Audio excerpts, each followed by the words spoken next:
The only thing that I'm scared of is to be trapped. So, Francis Ngannou, he might play the good guy, but let's just say there's definitely another side to that story. They have also said that I'm scared of fighting John Jones or somebody else, which I don't know where they came from with that one. That sounds very ridiculous, in my opinion, with all due respect, because I've been calling for this fight for over 2 years. So, Francis requested health insurance for all UFC fighters, not just himself.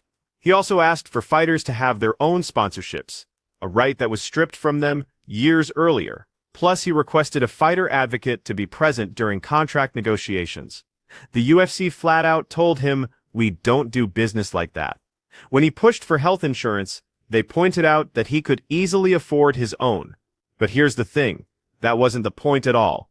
What about the fighters at the bottom, making minimal pay while risking their health? Francis Ngannou wasn't being greedy. He was being principled. He was leveraging his position as champion to fight for all the fighters who had absolutely no leverage themselves. This sparked the contract wars and corporate deception. To truly understand what Dana White tried to hide, you need to understand the UFC's contract system, a labyrinth of clauses and restrictions that many fighters have compared to indentured servitude.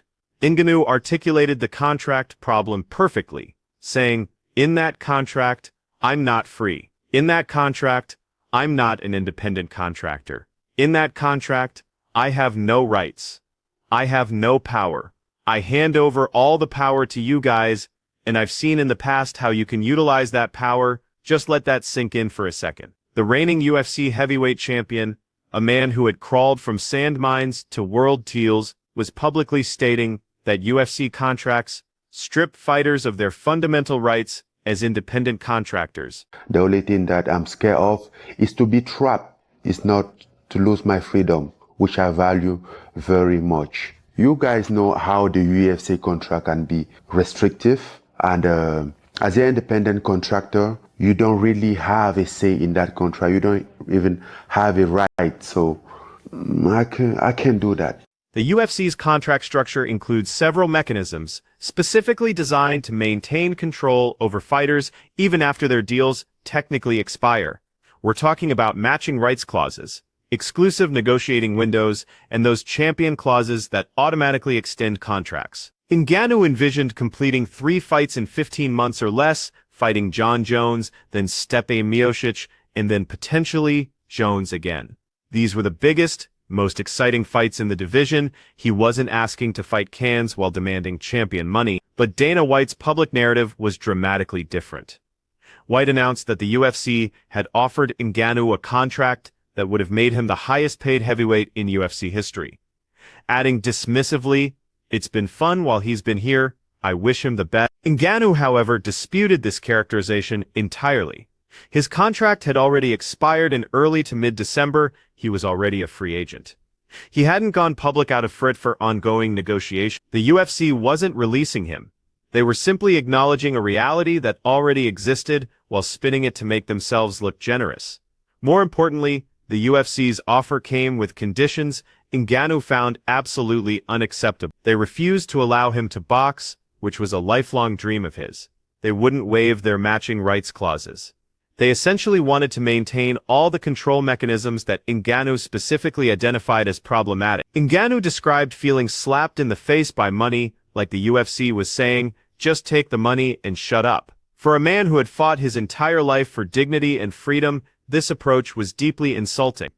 Then at the UFC 308 post-fight press conference, White launched a personal attack that went far beyond typical promotional rhetoric. Francis isn't a good guy, plays the good guy. I don't understand the language, and, so he seems like he's a nice guy. He's not, and he's just not a guy that I wanted to be in business with. Period. End of story. Whether he became the champion or not.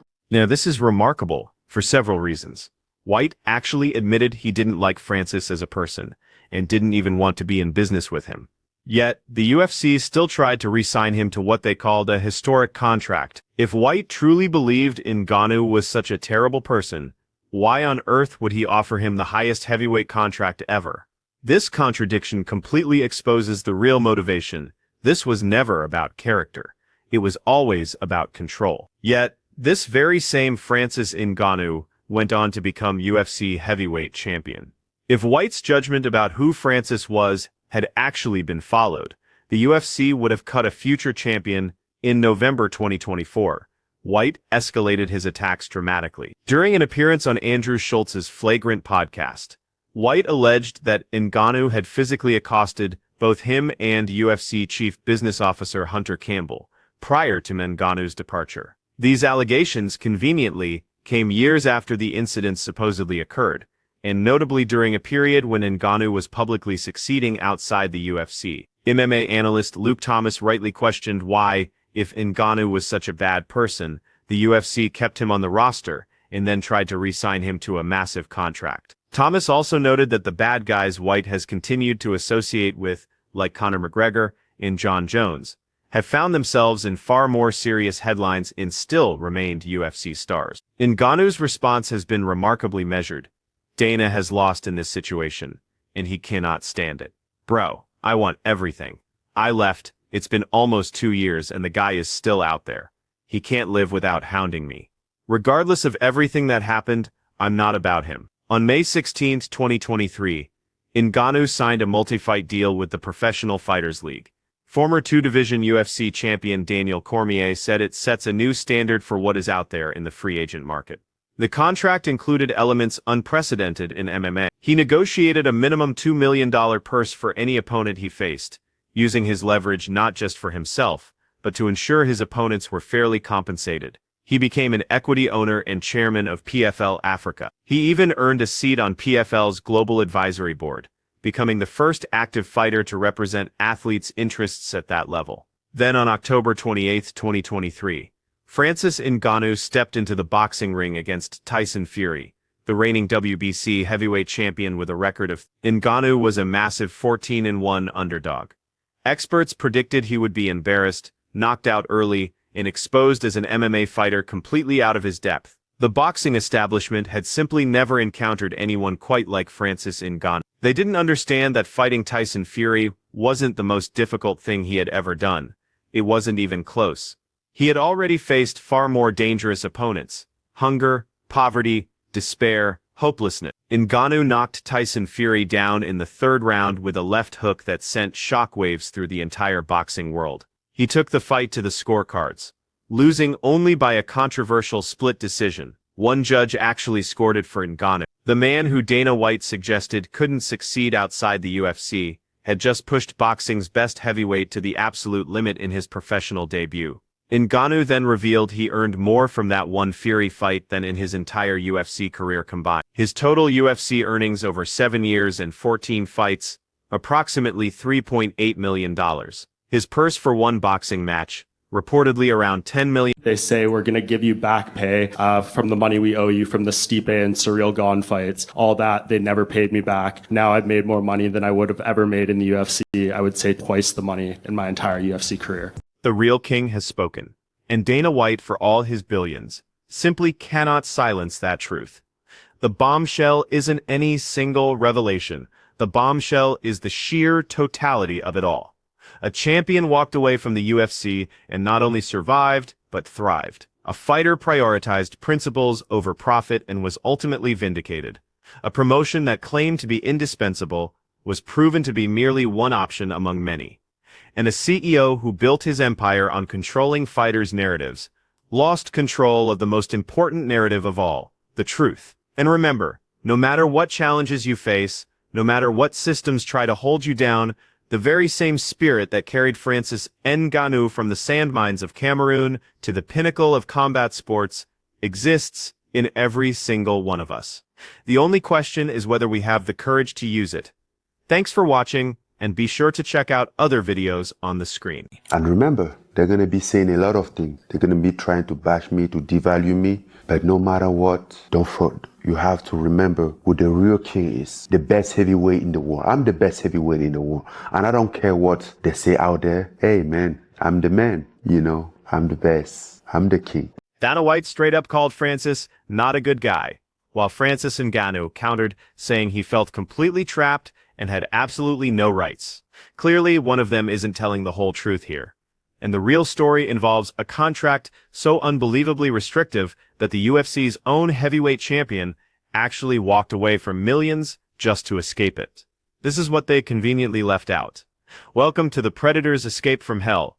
Francis Ngannou's departure from the UFC truly stands as one of the most pivotal moments in mixed martial arts history. The former heavyweight champion's decision to leave while still holding the title sent shockwaves through the entire combat sports world, and it exposed some really uncomfortable truths about fighter treatment that UFC President Dana White has spent years trying to suppress. What Dana White never wanted you to understand is that Francis Ngannou didn't simply just emerge from poverty. He literally clawed his way out of what can only be described as systematic hopelessness. His journey from the sand mines of Cameroon to the absolute pinnacle of combat sports isn't just inspirational. It's a testament to human resilience that puts every corporate talking point into proper perspective. Ngannou was born and raised in the tiny village of Badia, Cameroon, living in extreme poverty with very little formal education. His parents divorced when he was just 6 years old, forcing him to live with relatives who could barely afford their own basic necessities. By age 10, the financial constraints became unbearable, and he began working in the local sand quarries. This was backbreaking labor meant for grown men, performed by a child who should have been in school. He worked in those sand mines until he finished school at 17, using his bare hands. These same hands that would later generate the most devastating punching power in UFC history were first calloused by shoveling earth into trucks under absolutely brutal conditions. The work was grueling beyond imagination, the heat unrelenting, and the pay was barely enough to survive. Ngannou has openly stated that he hated his life during this period, hating the sand mine, hating everything about his circumstances. He described feeling completely robbed of his childhood,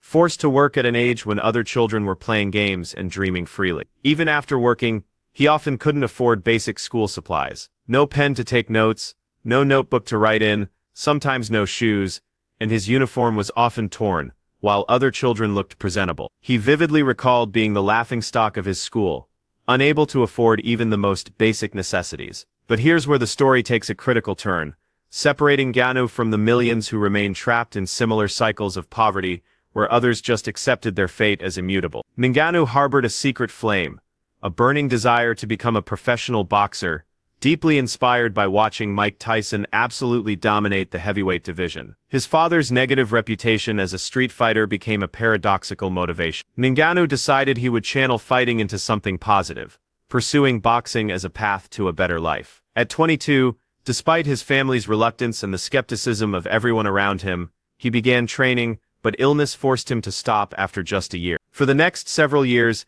he worked various odd jobs, including driving a taxi, always knowing deep down he was destined for something much greater. At 26 years old, Francis Ngannou made a decision that would either kill him or set him free. He resolved to leave Cameroon entirely and chase his boxing dreams in Europe. What followed was a journey that reads like a survival horror story. His odyssey from Cameroon to Morocco took approximately 1 year, 12 grueling months of illegal border crossings, living in the bush, finding food in garbage, living what he called this terrible life. He traveled first to Nigeria, which shared an open border with Cameroon, but as he pushed northward, each crossing became more dangerous, more expensive, and more potentially fatal. Crammed into the back of a truck with 25 other migrants, Ngannou braved the sweltering desert heat, crossing the Sahara to Algeria, drinking water contaminated with remnants of dead animals. The sheer fact that he survived at all speaks to a will to live that transcends ordinary human determination. In Morocco, he lived in forests, hiding from police while desperately trying to cross into Spain. When Mike Tyson asked him on the Hotboxing podcast whether he had food during this period, Ngannou's response was haunting. Sometimes they had to hunt, sometimes they had to search through garbage trucks. He described going to markets at night to find food in the trash, literally arguing with rats over rotten tomatoes. "Get away from this tomato," he recalled thinking. "It's mine. This rotten tomato is mine, not yours." This right here is the man Dana White would later dismiss. This is the champion whose character the UFC president would repeatedly attack. This is the context that makes every single word of their feud carry extraordinary weight. Upon arrival in Spain by boat, as an undocumented immigrant, he was jailed for 2 months for illegally crossing the border. 2 months in a foreign prison, unable to speak the language, his dreams seemingly shattered. Most people would have given up right there. But Francis Ngannou is not like most people. Upon his release, he made his way to Paris, drawn by his familiarity with the French language. He arrived with no money, no friends, and absolutely no place to live. The streets of Paris became his home. Then fate intervened in the form of Didier Carmel, a boxing coach who recognized something truly special in this desperate African immigrant that others had overlooked. He convinced the gym to allow this penniless stranger to train at no cost, and even lent him $50 for equipment. Carmel then introduced Ngannou to Fernand Lopez in the MMA factory in Paris. Lopez saw something extraordinary and convinced him to try MMA instead of pure boxing. He gave Ngannou gear, allowed him to train, and even let him sleep at the gym, all at no cost. This is how Francis Ngannou's MMA career began. Homeless, broke, but finally with a path forward. In December 2015, Francis Ngannou made his UFC debut, winning by knockout in the second round. The Predator had officially arrived. Ngannou ended 7 of his 14 UFC fights by knockout before the 2-minute mark in the first round, quickly establishing himself as the most destructive pure puncher the heavyweight division had ever witnessed. UFC performance testing even measured his punching power at an incredible 96 percussion units, which is comparable to getting hit by a Ford Escort traveling at top speed. He defeated legendary names with frightening ease. Cain Velasquez, one of the greatest heavyweights ever, lasted a mere 26 seconds. Junior Dos Santos survived 71 seconds. Curtis Blades fell in just 45 seconds in their rematch. The man from the sand mines was literally demolishing the best fighters on the planet. In March 2021, Ngannou claimed the UFC heavyweight championship, knocking out Stipe Miocic in the second round. Then, in January 2022, he unified the titles by defeating Cyril Gane, fighting on a torn ACL and damaged MCL in his knee. The man who had survived the Sahara was now fighting on one functional leg and still winning world championships. That fight against Gane was the last fight on Francis Ngannou's UFC contract, and what happened next would expose truths about the UFC's business practices that Dana White never ever wanted anyone to know. As Ngannou so eloquently responded, "Unless he was the one writing me the check, I don't see how he could know that. But me, as the insider who was receiving the money after leaving the UFC, and from what the UFC was proposing, which was just a trap, it wasn't a solid contract either. That's a lie." Then came tragedy and triumph in the fight that absolutely must happen. In March 2024, Ngannou faced Anthony Joshua in another massive boxing event in Saudi Arabia. Joshua knocked him out in the second round, but by then, Ngannou had already proven his point. He had competed at the highest levels of boxing, earned generational wealth, and maintained his freedom to pursue both sports on his own terms. Then came the tragedy that put all of this into perspective. A tragedy that would test Francis Ngannou in ways that no opponent, no sand mine, no desert crossing ever had. On April 29, 2024, Francis Ngannou announced that his 15-month-old son, Kobe, had died. The cause was a brain malformation that had gone undetected, despite Kobe passing out twice in Cameroon and once in Saudi Arabia. Medical examinations repeatedly failed to identify the underlying condition. Doctors had mistakenly believed it was a swollen lung pressing on his chest. They were tragically wrong. Ngannou's announcement was devastating in its raw honesty. Too soon to leave, but yet he's gone. My little boy, my mate, and my partner Kobe were full of life and joy. Now he's laying without life. I shouted his name over and over, but he's not responding. I was my best self next to him, and now I have no clue of who I am. Life is so unfair to hit us where it hurts the most.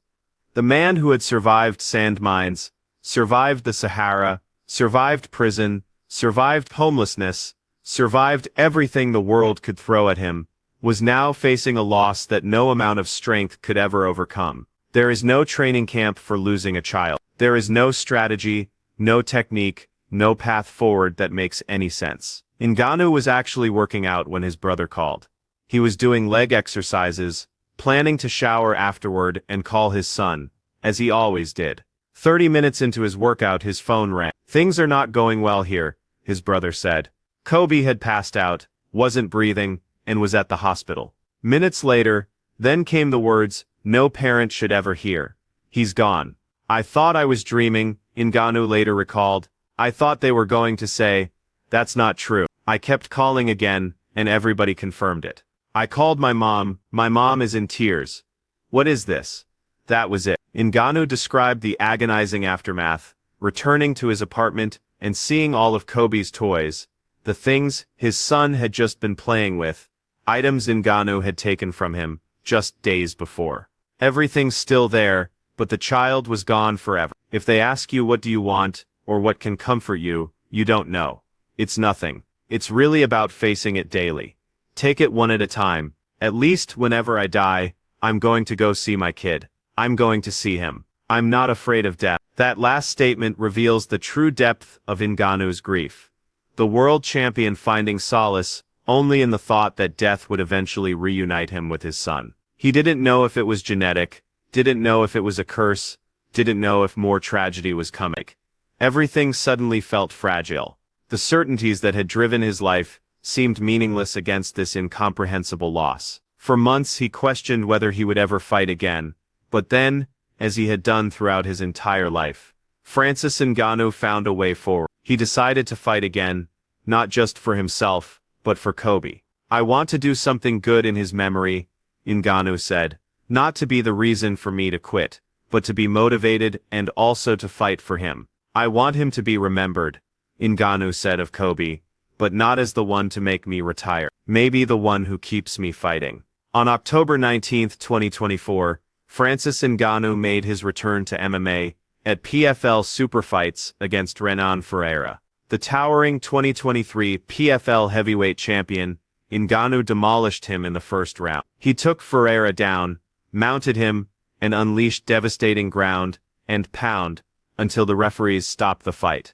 After the fight, Ngannou broke down in tears. The victory meant nothing compared to what he had lost, but it meant absolutely everything in terms of honoring his son's memory. The image of Francis Ngannou, one of the most fearsome fighters on the planet, weeping uncontrollably after his victory, says everything about the human being behind the predator persona. This is not the monster Dana White tried to paint. This is a father who lost his child, a man who channeled unfathomable grief into competition, a fighter who refused to let tragedy become the final chapter of his story. Throughout all of this, the one fight everyone truly wanted remained elusive: Francis Ngannou versus Jon Jones. It is arguably the biggest fight in MMA history. Two of the most dominant heavyweight fighters ever, both with legitimate claims to being the absolute best. The fact that it never happened while Ngannou was in the UFC represents one of the greatest failures of matchmaking in the sport's history. Ngannou has been incredibly clear about who prevented this.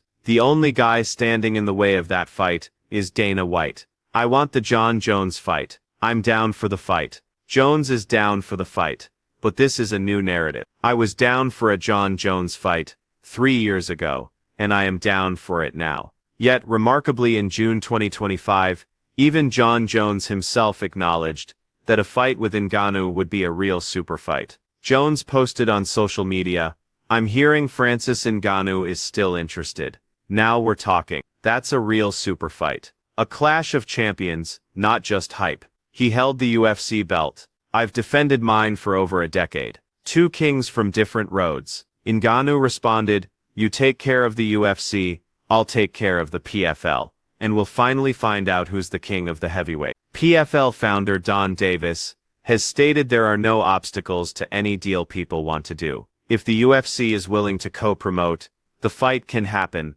There is plenty of money here. There are no logistical barriers. There are no hurdles. The ball is now squarely in Dana White's court. But given the history, given the animosity, and given White's apparent inability to let go of this grudge, fans probably shouldn't hold their breath. So what exactly did Dana White try to hide? First, that the UFC's contract structure is fundamentally exploitative. Fighters, classified as independent contractors, have virtually no independence. And the guy who exposed this when he chose freedom over what the UFC called a historic offer, that was Francis Ngannou. Second, that fighters can succeed massively outside the UFC. Ngannou's earnings from boxing alone absolutely dwarf what the UFC paid him over 7 years. Third, that his personal animosity toward Ngannou was never about character. It was always about control. And when Ngannou refused those terms, White launched a years-long campaign to tune him. Fourth, Ngannou's demands weren't selfish. They were principled. When he asked for health insurance and sponsorship rights, he was asking for all UFC fighters, not just himself. Fifth, his own failure. He failed to retain a champion. He failed to deliver Jones versus Ngannou, arguably the biggest fight in MMA history. He failed to adapt contract terms to meet legitimate demands. Meanwhile, the Francis Ngannou Foundation has renovated dozens of schools across Cameroon, provided educational materials to thousands of children, and built the first MMA-certified gyms in Central Africa. The foundation has over 26,000 beneficiaries. The boy who couldn't afford a pen for school is now ensuring children in his village have everything they need to pursue their dreams. The man dismissed as not a good guy by Dana White is literally building infrastructure to lift communities out of poverty.